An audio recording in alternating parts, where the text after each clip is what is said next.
네, 안녕하세요. 어, 자, 우리 오늘은 이제 기반 시설부터 이제 공부하실 텐데요. 거기 159페이지부터죠. 펴보시죠. 예. 우리 지난 시간 우리 용도, 지역, 지구, 구역 공부 혹시 기억나십니까? 예. 하도 외우기 많아가지고 용도, 지역, 지구, 구역을 이제 빨리 외워야지만 이제 공법 공부가 쉬워집니다. 그래서 용도, 지역, 지구, 구역은 자주 보시고 한 번씩 또 외워보고 그러면은 한 며칠 정도 지나면 다 외워져요. 근데 빨리 외우는 게 뒤에 다른 부분 공부할 때 훨씬 더 도움이 됩니다. 자, 오늘 거기 159페이지에 기반 시설의 설치, 정비, 개량에 관한 계획이라고 쭉 나와 있는데 우리가 흔히 쓰는 그 기반 시설이라는 말 많이 들어봤죠. 그 기반 시설이 뭔지, 그 다음에 이제 도시군 계획 시설은 뭔지, 이런 이제 용어들을 이제 우리가 이제 확인을 해봐야 됩니다. 그리고 우리 기반 시설의 이제 설치, 정비, 개량에 관한 계획을 해서 거기 가로 1번을 보시면 기반 시설의 설치. 우리 기반 시설의 설치는요 도시군 관리 계획으로 했습니다. 그래서 도시군 관리 계획 내용 3번에 기반 시설의 설치, 정비, 개량에 관한 사항이 있었어요. 그래서 우리 어느 도시에 기반이 되는 것이 기반 시설이고요. 그래서 기반 시설이 있었죠. 예. 어느 분이 이걸 써놨나요? 종철 오빠 1월 달에 봐요 이렇게 썼는데, 예. 이거 써놨네요 누가 또. 예.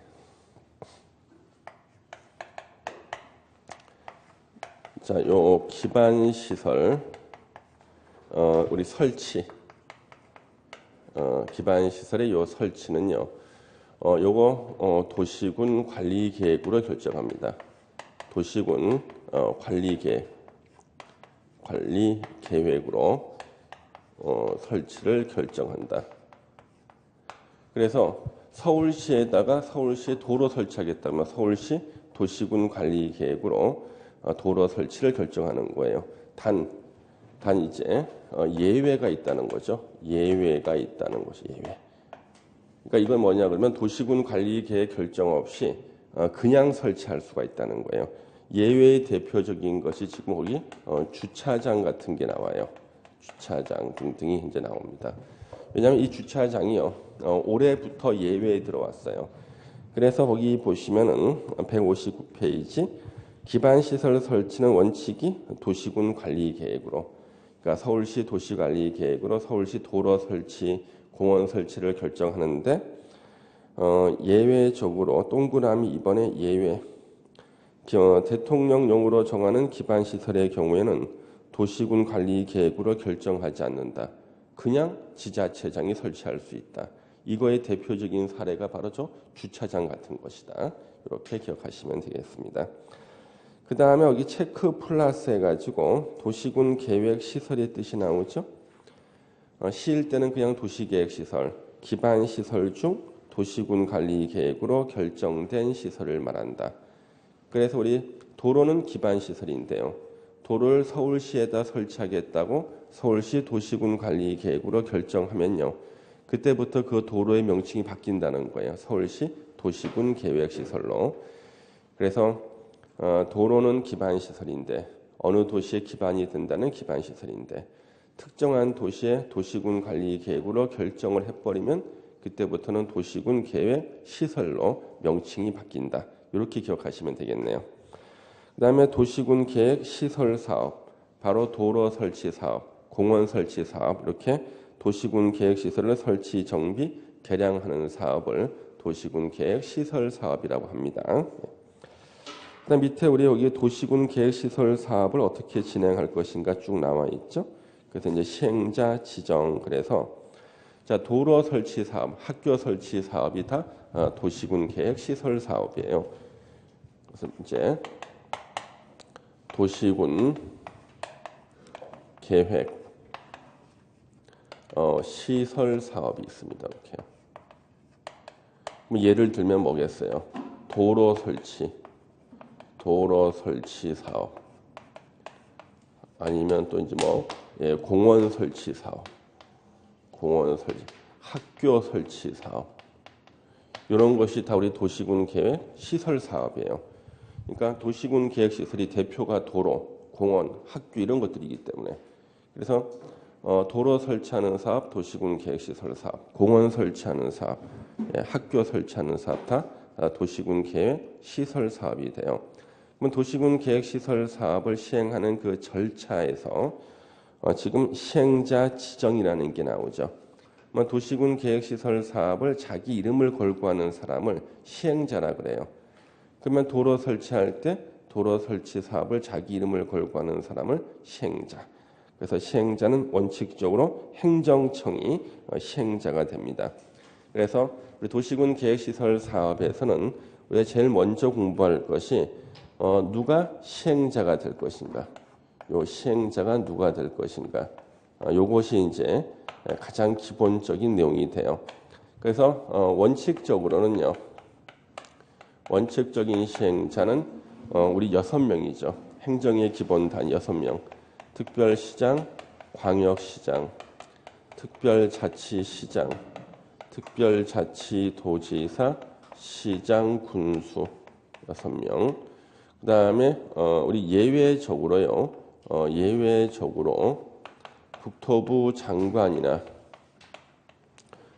도지사도 시행자가 될 수 있어요. 그 다음에 이런 사람들 외에도 사인, 바로 이제 비행정청이죠. 행정청이 아닌 사람, 비행정청도 시행자 될 수 있다. 이때 이 사인, 비행정청은 시행자로 지정을 받아야 돼요. 그래서 예를 들어 가지고요. 예를 들어서 이런 거 있잖아요. 만약에 우리 서울특별시에서 도로 설치할 때 원칙적인 사업 시행자는 누구겠어요? 서울특별시장이 되겠죠. 그렇죠? 만약에 하남시에서 도로 설치한다. 도로 설치하는 도시군 계획시설 사업의 시행자는 하남시장이 될 거 아니에요. 그렇죠? 그런데 만약에 가끔 가다가 하남시의 도로를 하남시장이 시행자가 안 되고 LH공사가 시행자가 될 수도 있어요. 제가 어저께 강의하면서 LH공사 이렇게 했더니 어떤 분이 질문하시더라고요. 내공사가 무슨 뜻이냐? 자기가 하는 공사를 말하는 거냐는 거예요. 내공사. LH공사라는 뜻이에요. 무슨 말인지 모르는 사람도 있구나. 그냥 넘어가요. 예. 그래서 LH공사라는 말을 처음 들어보신 분이었어요. 예. 왜냐하면 우리 부동산에 관심 없다가 갑자기 최근에 이제 부동산 공부하시려고 마음 먹으신 분은 한국토지주택공사는 들어봤어. 근데 LH공사는 또 처음 들어보신 거예요. 한국토지주택공사 들어봤는데 LH공사 요거 영어예요. 한글로 내공사가 아니야. 내공사라고 읽거든요. 자, LH공사를 갖다가 시행자로 이렇게 지정할 수가 있어요. 그래서 하남시장이 LH공사를 시행자로 이렇게 지정한 거예요. 그러면 LH공사가 하남시에 도로 설치하는 도시군 계획시설 사업의 시행자가 될 수가 있어요. 그래서 원칙적으로 시행자는요, 요는 행정청. 그 다음에 이제 국가계획으로 설치할 때는요, 그때는 국토부 장관이 시행자 될 수 있고, 그 다음에 광역도시계획과 관련될 때는 도지사가 또 시행자가 될 수 있고, 그 다음에 행정청이 아닌 비행정청. LH공사 절대 행정청 아니에요. 어떤 분이 LH공사 행정청인 줄 알아. 그거 아니에요. 공공기관일 뿐이야. 공공기관하고 행정청은 절대 같은 뜻 아니에요. 그래서 LH공사는 비행정청. 그 다음에 건설회사도 시행자가 될 수 있는데 건설회사도 비행정청. 그래서 LH공사든 아니면 건설회사든 이런 사람들은 시행자로 지정을 받으면 시행자가 될 수 있어요. 혹시 여러분들 민자고속도로 들어보셨어요? 민자고속도로. 예? 나라에서 또는 지자체에서 예산이 부족해요. 저쪽에다 고속도로를 뚫어야겠는데 예산이 부족해. 그럼 어떻게 하는 거예요? 건설회사한테 너네들이 고속도로를 만들어라. 너네들 돈으로. 그러면 통행료를 한 50년간 받게 해주겠다. 그러는 거예요. 그러면 여러분 우리 민자고속도로는요. 특징이 뭐냐 그러면 구간은 짧아. 근데 지름길이야. 예? 그러니까 짧은 구간이라서 빨리는 갈 수 있는데 통행료는 굉장히 비싸잖아요. 그게 바로 도로 설치하는 도시군 계획시설 사업 시행자로 지정받은 건설회사가 시행자가 돼가지고 건설회사가 시행자로 지정을 받은 거예요. 그래서 이제 건설회사죠. 요 건설회사가 역시 시행자로 요 원칙적이거나 예외적인 이런 시행자로부터 지정을 받아. 그래서 이 건설회사가 이제 시행자가 돼가지고 사업을 하는 건데 원래 그 비용은요. 도시군 계획시설 사업 비용은 시행자가 부담하는 게 원칙이에요. 그래서 건설회사가 자기가 고속도로 설치 비용을 다 대고 그 대신에 한 50년간 통행료를 딱 징수하는 거죠. 그래서 항상 지름길에 설치해. 그래 지름길에 해야지 사람들이 돈을 내고 빨리 가려고 그러는 거죠. 예. 그래서 지난번에 제가 명절 때 일산에서 경기도 안산을 가는데요. T맵 있잖아요. T맵. 실시간 T맵. 여기 빨리 가라는 대로 가니까 다 그 민자 고속도로로만 가는 거예요. 예. 빨리는 가는데 통행료를 갖다 만 몇천 원을 냈어. 짧은 기간인데. 예. 그래가지고 이게 바로 민자 고속도로다. 민자 고속도로는 이제 짧아야 돼요. 지름길이 됩니다. 여기 도시군 계획시설 사업 시행자예요. 그래서 159페이지 바로 시행자 지정 이렇게 돼 있는 게 6명 시장 군수가 원칙적인 시행자. 다음 페이지에 160페이지에 국토부 장관이나 또는 도지사 나오죠. 이런 사람들은 예외적으로 시행자가 되고요. 예. 만약에 도로를 설치할 때 저기 국가계획으로 설치하는 도로다면 국토부 장관이 시행자 돼. 광역도시계획과 관련된다 그러면 도지사가 시행자가 됩니다. 그 다음에 이음번에 비행정청 그랬죠. 비행정청의 대표적인 것은 LH공사 같은 공공기관이나 건설회사 같은 사람을 다 우리는 비행정청이라 그래요.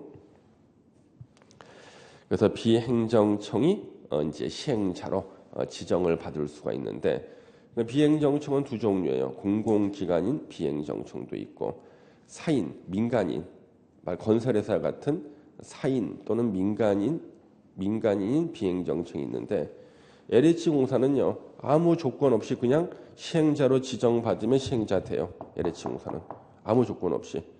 그래서 하남시장이 LH공사를 하남시에 도로 설치할 때 시행자로 지정해 주면 시행자가 돼. 근데 건설회사는 문제야. 민간인이에요. 건설회사는요.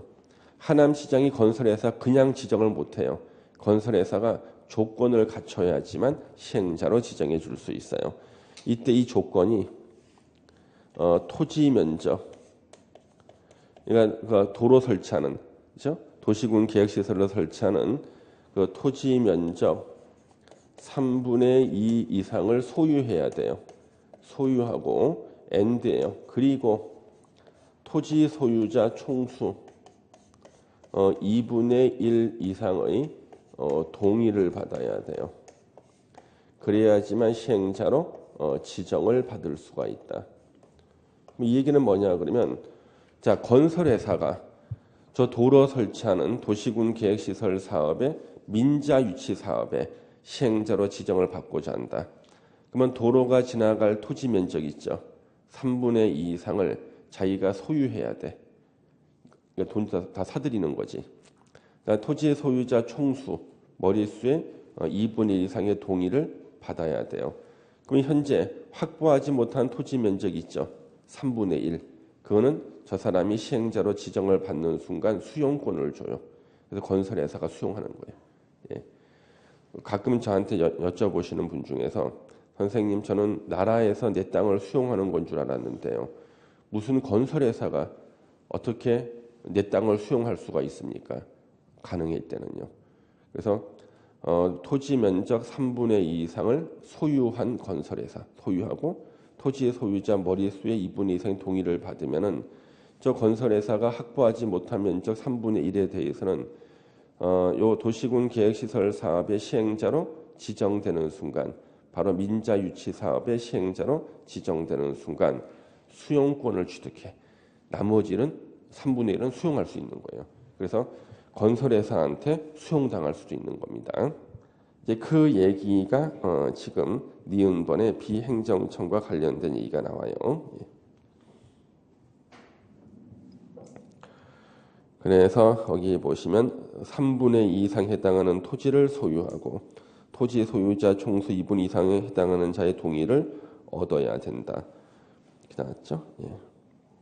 그 다음에 이제 실시 계획 작성이라는 게 나오는데 요 시행자가요 실시 계획을 작성하는 거예요. 그래서 저 시행자가 실시 계획을 작성하는 겁니다. 실시 계획을 작성해서 인가를 받고 이렇게 고시를 하는 거예요. 자, 요 실시 계획은 뭐냐 그러면 시행자가 자기가 공사할 계획이 실시 계획이에요. 그러니까 도시군 계획시설 사업 시행자가 내가 저 도로 설치 공사를 어떻게 하겠다. 땅은 어떻게 파고 어느 쪽을 어떻게 공사하겠다. 자기가 공사할 계획을 시행자가 작성한 것을 우리가 실시 계획이라 그래요. 그래서 실시 계획은 누가 작성해? 당연히 시행자가. 그 실시 계획을 작성했을 때 도장을 받으러 가야 돼요. 지자체장들한테. 원칙은 시도지사, 대도시시장. 예외 국토부 장관입니다. 그래서 실시계획 인가권자가 누구냐 그러면은 원칙은 시도지사하고 대도시시장이고요. 예외적으로 국토부 장관이 인가권자가 돼요. 국토부 장관한테 시행자로 지정받은 자, 국토부 장관한테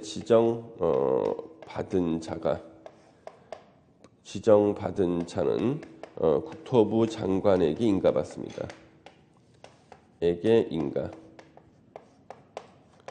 그러니까 국토부 장관에게 시행자로 지정받은 자는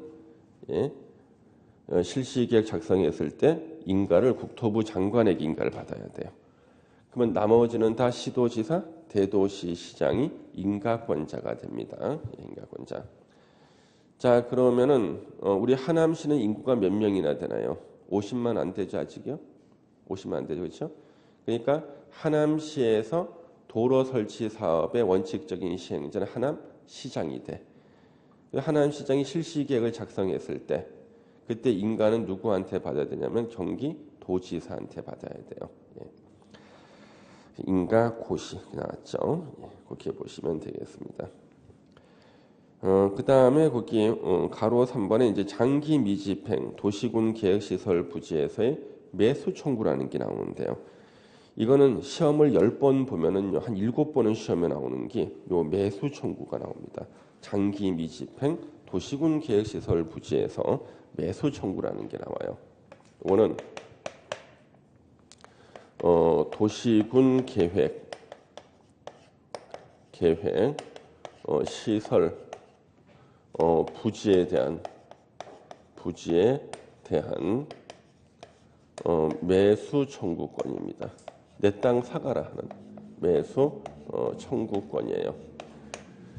자, 요거는 아주 어려운 얘기예요. 도시군 계획시설 부지에 대한 매수 청구권. 우리나라에서요 부동산 관련된 판례를 가장 많이 만들어낸 지방자치단체가 성남시예요. 이는 경기도 성남시 사건이에요. 경기도 성남시.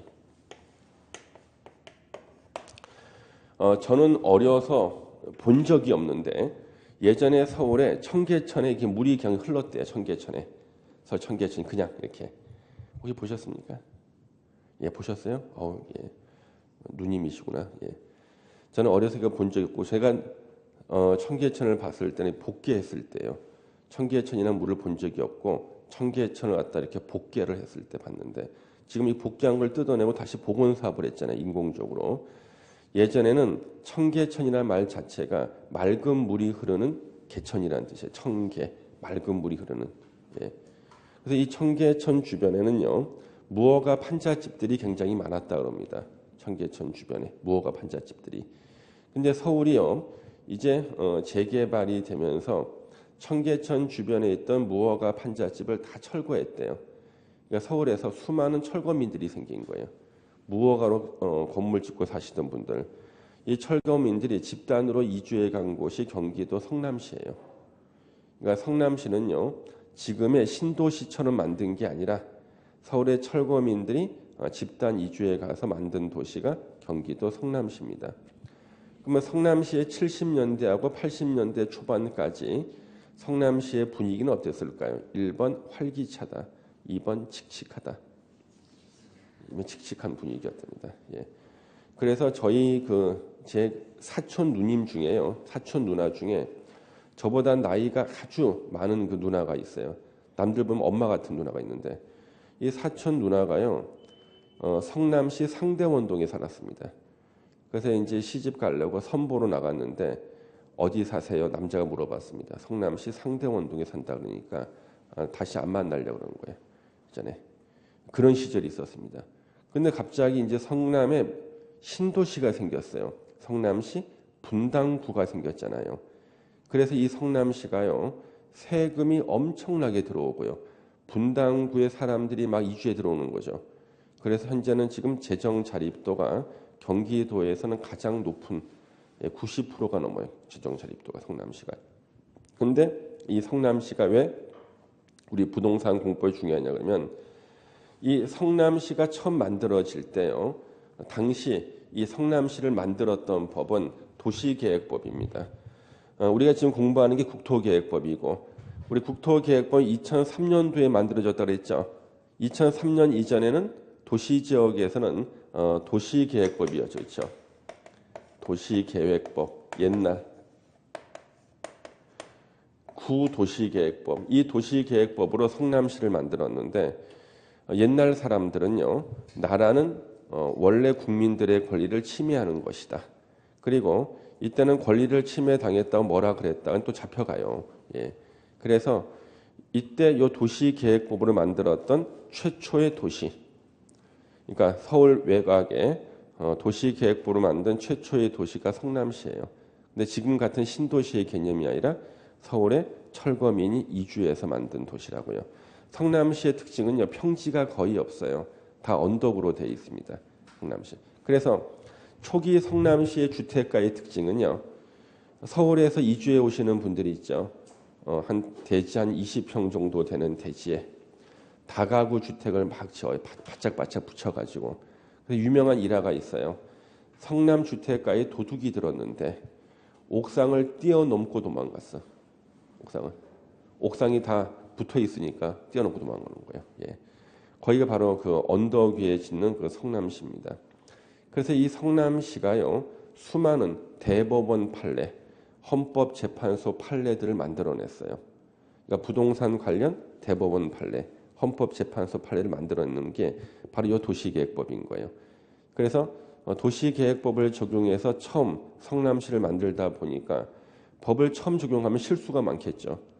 실수를 많이 해서 국민들의 권리를 침해했는데 침해한 국가도 침해한 줄을 모르고 침해당한 국민도 이거 소송을 제기할 수 있다는 사실도 모르고 이렇게 몇십 년이 지나가다가 1987년도에요. 헌법재판소가 생겨요. 헌법재판소. 그러면 헌법재판소 들어보셨죠? 우리 흔히 헌재라 그래요. 그래서 이 헌법재판소는요, 저같이 법대를 졸업한 사람의 전문적인 지식인데 지난번에 헌법재판소가 한 1, 2년 전에 매일 뉴스에 나오는 바람에 온 국민이 다 알고 있는 보편적인 지식이 돼버렸어. 예. 이 헌법재판소가 하는 것은 대통령 탄핵 심판만 하는 게 아니라 제일 중요한 게 위헌 법률 심판을 하는 거예요. 그래서 이 성남시에서 어떤 일이 생겼냐 그러면요, 성남시에, 자, 이게 성남시예요. 서울에서 철거민들이 계속 이주해 오잖아요. 그러니까 성남에서 부족해지는 곳이 뭐냐면 도시군 계획 시설이 부족해져요. 예를 들면 이쪽에 도로를 추가로 설치해야 되고, 여기는 갑이라는 사람이 소유하고 있는 개인 사유지인데요. 여기다가 이제 학교를 설치해야 될 것 같아요. 학교는 뭐예요? 도시군 계획 시설이죠. 그래서 여기다가 개인이 소유하고 있는 땅에다가 학교 설치하겠다고 도시군 계획 시설 결정고시랍니다. 성남시가 결정고시. 예를 들면은 학교야. 학교. 자, 그러면 서울에서 계속 이주해 오고 인구가 늘어나니까 도로도 부족해지고 학교, 공원도 부족해지죠. 그래서 이때 학교 설치하는 땅은요, 아무 땅이나 상관이 없는 거야. 국유지에다가 학교 설치 결정할 수도 있고, 여기 성남 시유지에 할 수도 있고, 또 개인 사유지에다가도요, 학교 설치한다고 결정할 수가 있어요. 그러면 이 땅은 갑이라는 사람은 소유 땅인데, 학교 설치한다는 도시군 계획시설 결정 고시가 있으면 이 땅의 명칭이 바뀌어요. 명칭이 도시군 계획시설 부지가 돼. 그러면 우리가 이른바 뭐가 되는 거야? 학교 부지. 학교 부지가 되는 거야. 학교 부지. 그럼 학교 부지가 되는 순간 우리가 행위 제한이라는 걸 당해요. 행위 제한을 당하게 된다. 자, 이 행위자이 뭐냐 그러면 이 땅은 비록 갑이라는 사람의 소유 토지이긴 하지만 이 땅은 장차 학교가 들어설 예정지죠. 그러면 저 땅은 학교 외에 다른 건물은 신축 금지야. 왜? 갑 소유의 땅이라 할지라도 저 땅은 학교 부지로 지정된 땅이니까 장차 학교가 설치될 예정지다. 학교 외에 다른 건물은 절대 못 지어. 신축 금지야. 그 다음에 이게 갑 소유의 땅이니까 학교 부지로 지정되기 전에 갑이 자기 집을 먼저 지어놨을 수도 있잖아요. 근데 이게 간밤에 태풍이 불어가지고요. 지붕이 날아갔대. 자, 그러면 이 건물은 나중에 학교가 설치가 되면 철거 대상이 되는 건물이죠. 철거할 건물은 고칠 수는 없는 거야. 철거가 예정이니까. 그래서 개축이나 재축이 금지가 돼요. 재축도 금지. 여기다가 공작물 설치하는 것도 금지야. 공작물 설치도 금지. 공작물이 뭔지 잘 모르시면은 우리 광고탑 같은 거 있죠. 광고탑. 고속도로 지나가다 보면은요. 옆에 삼성 하우젠 세탁기 이렇게 무슨 르노 자동차는 탑 있죠. 광고탑. 무슨 대학교 이렇게 돼 있는 거 있잖아요. 그래서 거기에 다 광고탑이 다 공작물이야. 요 땅에는 그런 공작물도 설치 못하는데 왜 설치 못하는 거예요? 학교가 설치될 예정지, 학교 부지이기 때문에. 자, 그러면은 갑이 자기 개인 사유지에 성남시가요 학교 설치하겠다고 도시군 계획시설 결정 고시하면은 자기 땅은 학교 부지가 되고 도시군 계획시설 부지, 예를 들어 학교 부지가 되고 학교 부지가 되는 순간 자기는 자기 땅의 건물을 못 짓게 되는 거예요. 이러고 규제를 받고 있는데 한 6개월쯤 지났어. 이제 학교가 설치가 됩니다. 그러면 이때 이 저 소유자 갑은요. 협의 양도하거나 자기 땅을 수용당하는 거야. 성남시한테. 그러면 땅값을 받을 거 아니에요. 예? 땅값 받고 저기를 떠나면 그만이야. 이러면 모든 게 다 깔끔하게 끝나요. 그래서 근데 문제는 저 갑이라는 분은요, 땅 주인은 언제 땅값을 받냐 그러면 설치 예정인 그 도시군 계획 시설이 직접 설치가 될 때 땅값을 받는 거예요. 그러니까 학교 부지일 때는 학교가 직접 설치가 될 때 그때 그 땅을 수용당하거나 아니면 협의 양도해서 땅값을 받게 되는 거예요. 그럼 만약에 여쭤볼게요. 학교 설치한다고 저 갑의 땅을 도시군 계획시설 결정 고시인 거예요. 그러니까 학교 부지로 지정해 놓고 무려 10년, 20년이 지날 동안 학교 설치를 안 했어. 예. 학교 부지로 지정해 놓고 10년, 20년 지날 동안 학교 설치를 안 한 거예요. 그러면은 요때 땅값은 못 받죠. 그렇죠? 왜? 학교가 직접 설치가 될 땅값 받는다 그랬잖아요. 땅값 못 받고 저 갑은 행위 제한만 받죠.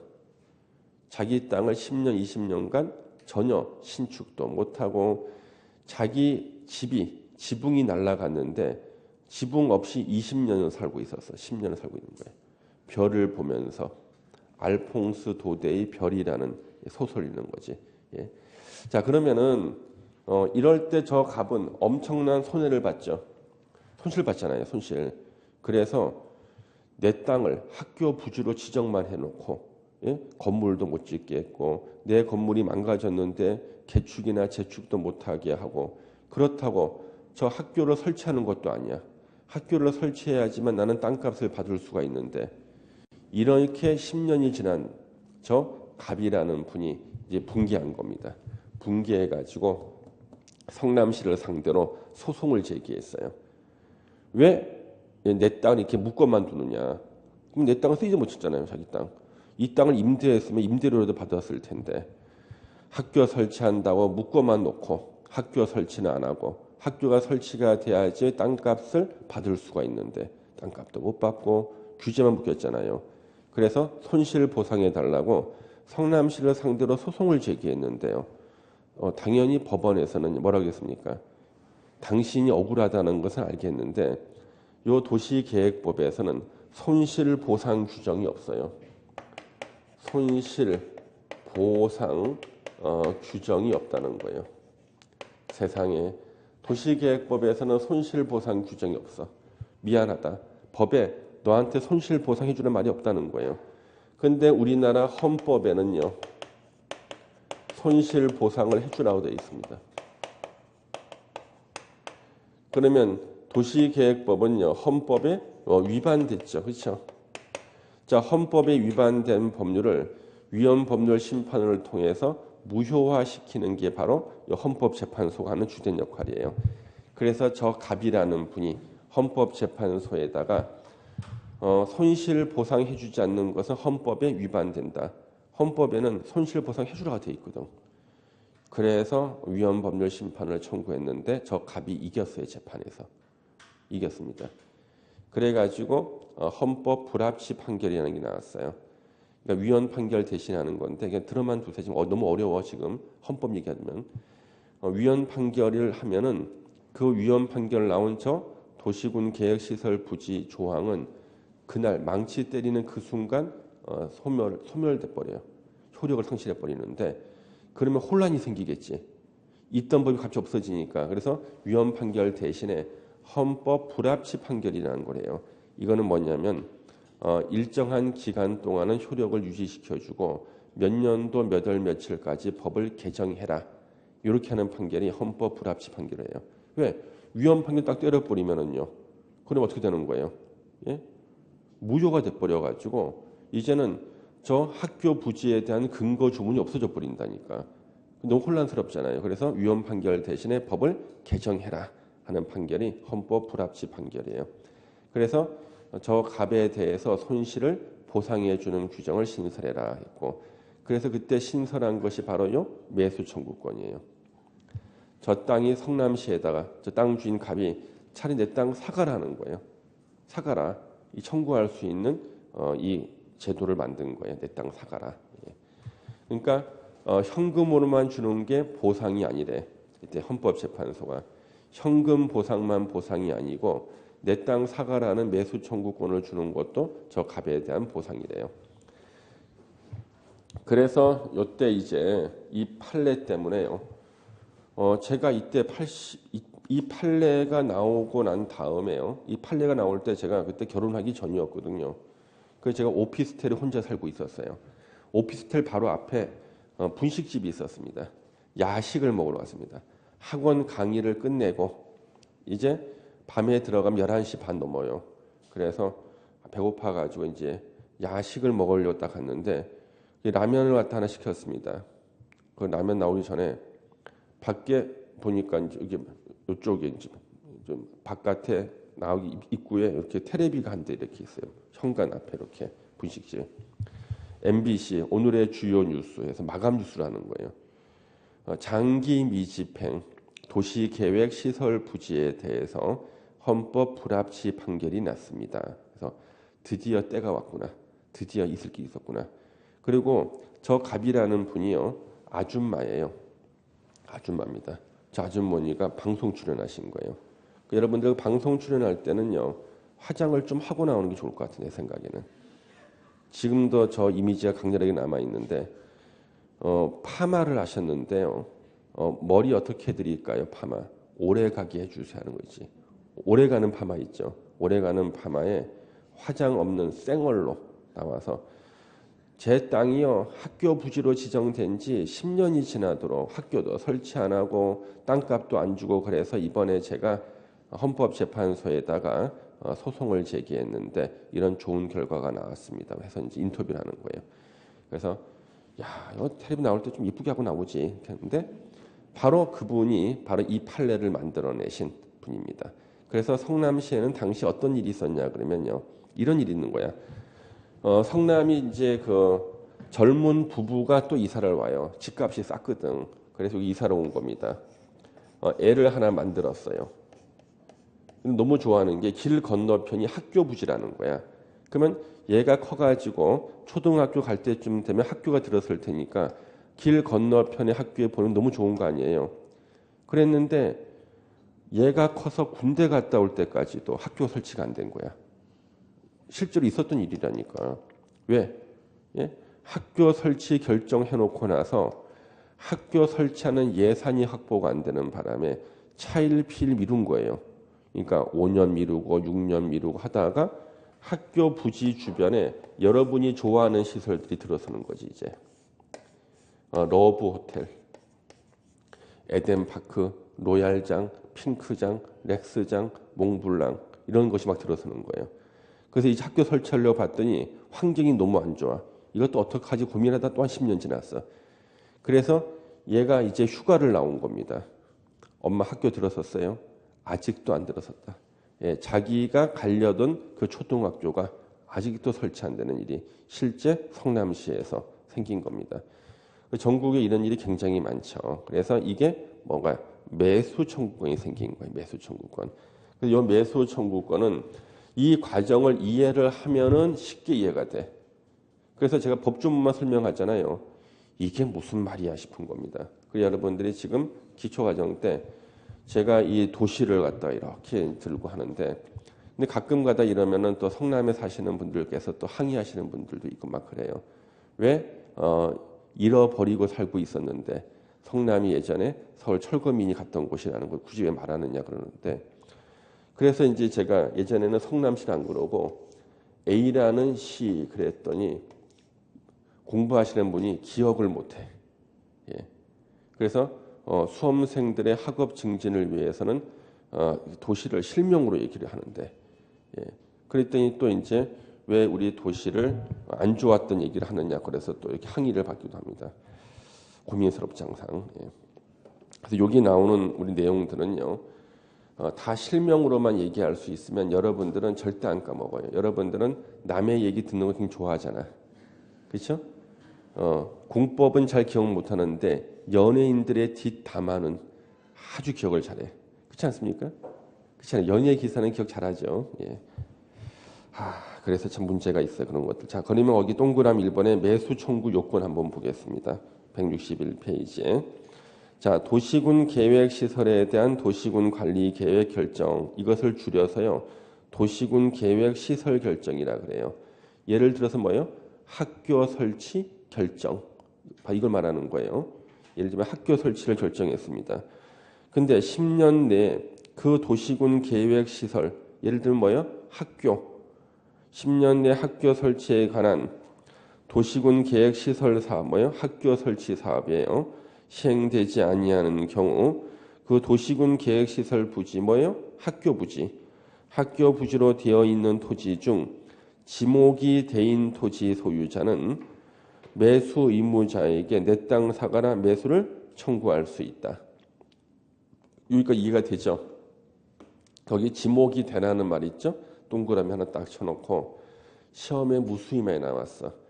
지목이 대인 토지만 매수 청구할 수 있다고요. 여러분들 혹시 공시법 시간에 지목 배웠습니까? 아직 안 배웠나요? 지목 배웠어요? 예. 지목은 전도 있고 답도 있고 대도 있잖아요. 지목이 대인 토지의 소유자만 내 땅 사가라고 매수 청구할 수 있는 거예요. 왜 그런가 한번 볼까요? 이것도 그냥 외우면은 이해가 안 돼요. 볼까요? 자, 이거 보세요.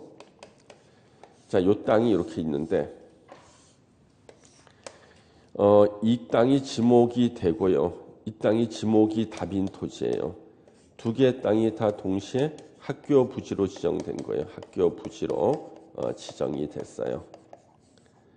자, 우리 지목이 답인 토지의 소유자한테 우리 학교 부지가 되면은요 행위 제한 적용된다 그랬죠. 학교 외 다른 건물은 신축 금지잖아요. 지목이 답인 토지의 소유자한테 이제 당신 땅은 학교 부지입니다.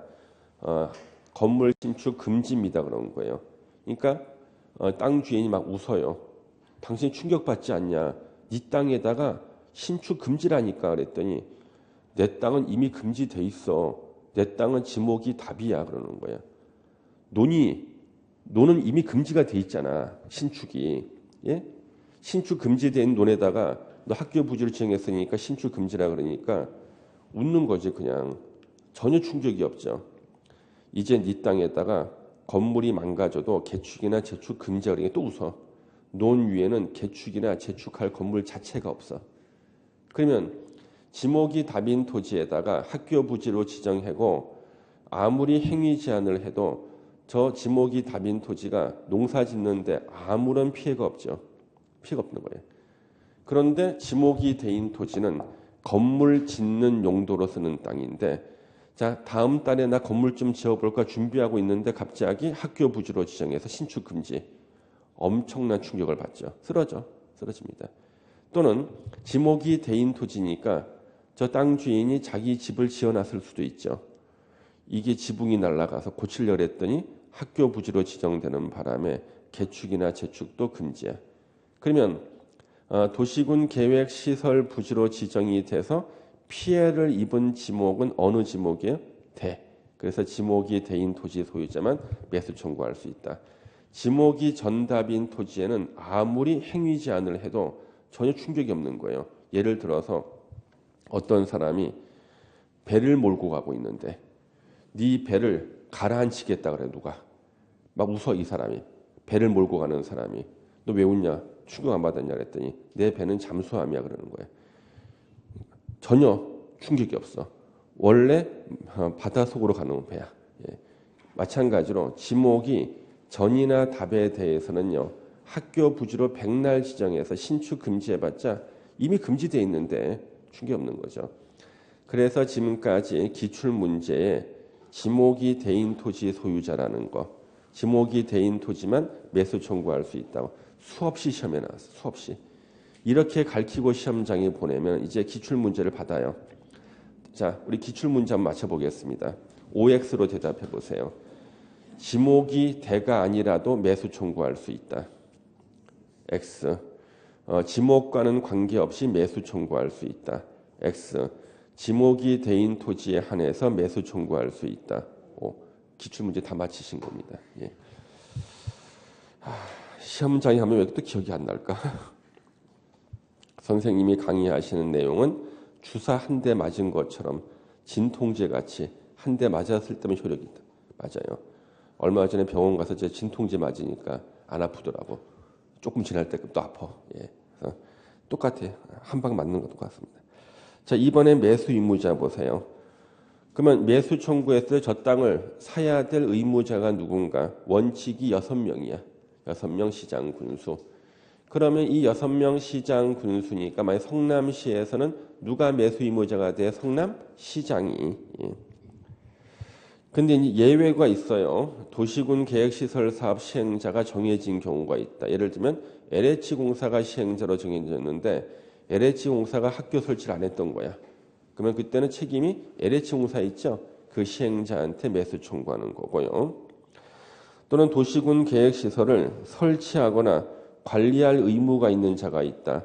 그러면 설치나 관리 의무자가 매수 의무자가 되고 두 사람이 서로 다를 때는 설치 의무자가 안 한 거니까 그 사람이 매수 의무자가 됩니다. 동그라미 3번 보시면 매수 여부 결정이라고 나와요. 매수 청구는요. 강제성이 없어요. 내 땅 사과를 할 수 있는데 상대방이 살 수도 있고 거절할 수도 있어요. 성남시장님한테 내 땅 사가요 그랬더니 돈 있으면 사주고 돈 없으면 안 사주는 거예요. 이게 바로 매수 청구의 한계야. 그래서 매수 여부의 결정은요. 6개월 내에 합니다. 6개월 내. 그러니까 저 소유자 갑이 성남시장님한테 내 땅 사가라 매수 청구했더니 살까 말까 결정하는데 6개월. 근데 거절할 수도 있고요. 만약 사기로 결정했을 때는 다시 2년 내에 매수해야 됩니다. 2년 내에 매수해야 돼. 사기로 결정했을 때는. 예. 그래서 매수할 때 매수 가격과 매수 절차는 공시법, 공익사업을 위한 토지 등의 취득 및 보상에 관한 법률의 규정을 준용합니다. 공시법을 준용하고요. 다음 페이지 보시면은 매수 방법이 나와요. 매수 의무자는 매수 청구를 받을 때 매수하기로 결정했을 때는 그 대금은요 현금으로 지급하는 게 원칙입니다. 우리 명절 때요 가정주부들한테 설문조사를 했대요. 이번 명절 때 당신이 받고 싶은 선물은 무엇인가? 부동의 1위가 현금이래요. 그러니까 명절 때 받고 싶은 선물 1위 현금, 2위가 뭘까? 2위. 명절 때 받고 싶은 선물 2위. 예. 2위가 현찰. 3위 상품권. 예, 상품권. 그래서 명절 때 여성이 받고 싶은 선물의 1위는 현금 또는 이제 상품권 이런 것들이고요. 그럼 반대로 명절 때 여성이 받기 가장 싫어하는 선물 1위가 뭘까요? 예, 받기 싫어하는 선물 1위. 스카프. 2위가 뭐냐 그러면요. 2위가 책. 3번 CD 같은 음반 이런 것들입니다. 그래서 제가 우리 와이프한테 그것을 제가 텔레비에 봤거든요. 이번 명절 때 스카프에다가 책하고 CD를 싸서 주겠다 그랬습니다. 예. 스카프에다가 책하고 CD를 싸서 주면은요 아주 완벽한 선물이 되지 않겠습니까? 예. 그랬더니 현찰에다가 상품권을 싸서 달라는 거예요. 아니면은 상품권에다가 현찰을 싸서 달라는 거죠. 예. 가장 좋아하는 거. 예. 그래서 저께 성남시장님한테 내 땅 사거나 매수 청구했을 때 시장님이 매수하기로 결정했을 때 대금은요 원칙은 현금으로 지급하게 돼 있어요. 현금. 그런데 여기 2번에 예외가 나오죠. 매수 의무자가 지방자치단체인 경우에는요. 이 전제 조건이에요. 매수 의무자가 지방자치단체인 경우에는요. 부재 부동산 소유자의 토지거나 사람이 안 사는 땅에 있는 땅을 갖다 우리는 부재 부동산 소유자라 그래요. 사람이 안 사는 땅의 소유자. 부재 부동산 소유자의 토지거나 비업무용 토지로서 매수 대금이 3천만 원을 초과할 때는 초과분에 대해서는 채권, 도시군 계획시설 채권으로 대금을 지급할 수 있어요. 3천만 원까지는 현찰로 주고 초과 부분은 채권으로 지급할 수 있다. 그 다음에 이제 매수 청구는 거절할 수 있다 그랬죠. 매수 청구를 거절할 수도 있고 매수하기로 해놓고 나서 약속을 안 지키고 매수를 안 할 수도 있어요. 그때는 매수 청구했던 저 토지의 소유자 갑은요. 개발행위 허가 얻어서 자기 땅에 드디어 건물 짓고 살 수 있어요. 내 땅 사가 그랬는데 안 사갔잖아요. 그럴 때는 개발행위 허가 받아서 자기 땅에 건물 지을 수 있다. 자, 꼭 필요한 건물들만 지을 수 있어요. 3층 이하의 단독주택, 3층 이하의 일종 근린생활시설. 근린생활시설은 건축법에서 배우는데요. 이때 일종 근린생활시설은 휴게 음식점이라든가 의원, 한의원 이런 것들이 생활에 꼭 필요한 것들, 슈퍼마켓 이런 것들이고 2종 근린생활시설 여러분이 좋아하는 몇 개가 있어요. 단란주점, 안마시술소, 노래연습장 이런 것들이 있죠. 2종 근생인데 단 2종 근생 중에 여러분들이 좋아하는 것은 못 지어요. 단란주점, 다중생활시설은 옛날에 고시원이라고 그랬어요. 지금은 다중생활시설, 안마시술소, 노래연습장은 제외. 2종 근생의 대표적인 것들은 여러분이 좋아할 만한 것은 제외. 그래서 이제 일반 음식점이 이런 것도 2종 근생이고요. 그런 것들은 되죠. 3층 이하 요거 지을 수 있다. 그리고 공작물을 설치할 수 있다. 이렇게 기억하시면 되겠네요. 한 번만 들어두시면 돼요. 가로 4번에 실효라는 게 나와요. 이거 시험에 자주 나오는 게. 자, 학교 설치한다고 도시군 계획시설 결정 고시를 했습니다. 무려 20년이 지날 동안 학교 설치 안 한 거야. 그럴 때는 20년이 되는 날에 다음 날에 도시군 계획시설 결정의 효력을 잃는다. 그 얘기는 학교 부재 이제 풀리는 거예요. 저 땅 중에 이제 자기 땅 자기 마음대로 쓸 수 있게끔 드디어 풀린 거예요. 이게 바로 실효입니다. 20년 이것을 10년으로 바꿔서 시험 냈고요. 올해도 나왔어요. 매년 나와 그냥 20년 10년 바꾸거나 20년이 되는 날에 다음 날이죠. 다음 날에 밑줄 치세요. 다음 날을 빼고 내 20년이 되는 날 하고 내는 거예요. 그러면 20년이 되는 날에 다음 날인데 다음 날을 빼고 20년이 되는 날 이렇게 내는 문제는 수준 높은 문제인가 치사한 문제인가? 수준 높은 문제야. 효력이 상실되는 것은 항상 기준일 다음 날이거든요.